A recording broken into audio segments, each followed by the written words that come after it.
To get started with our stockings of any scale, we're going to need some cardboard or paper to draw out our pattern. I prefer cardboard. You can use cereal boxes or whatever. You just want a thin cardboard.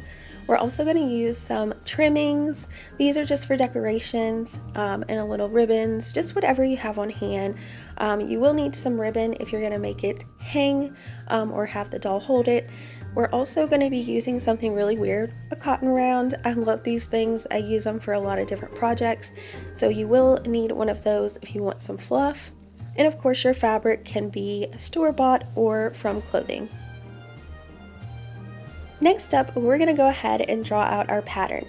I've decided to do mine on a very, very thin cardboard. It just makes it so much easier for me, but you can also do it on paper. Now, if you cannot freehand at all, there's definitely Google. They have a bunch of different patterns there for you to choose from.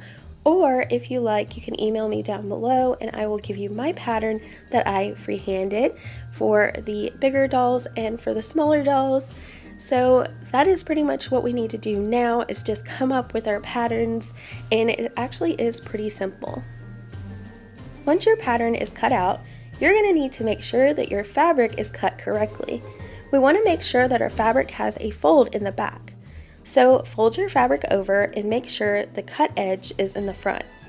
And then you want to make sure that the back part is folded. So you have something like this. When you flip it good side to good side, you should only have to sew around the edges here all the way to the heel. Make sure that your fabric is good side to good side before sewing. And you should get a little something like this in the end, without the little decoration, of course. So let's do that. Now that your stocking is done, you're going to need to flip it right side out. So you can use a pencil, a doll, whatever you need to get it right side out. It's a little tricky, but it works. Now that mine is right side out, I decided to add a little string. You can sew that on or even glue it.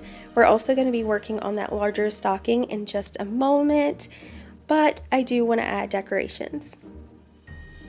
So for my decoration, I think I'm going to use Fabric Fusion. I used it on the other two.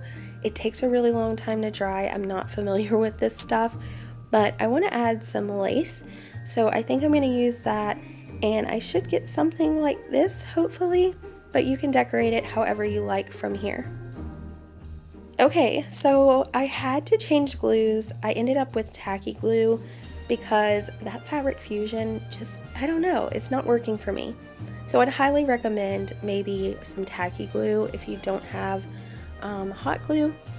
And here is my little doll stockings. Those are done. Now we're going to move on to the larger one. This one's going to be for a My Life doll, so let's go ahead and start with that one next. For the larger stocking, I decided to use my machine, but it is the same steps as the last one. So now we're going to flip it right side out like we did for the smaller one. And we can start decorating.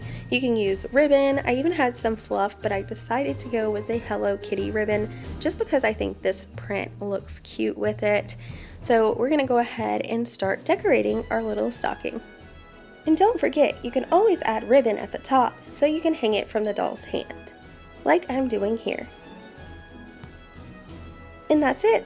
That's how you make stockings for any size doll or even yourself.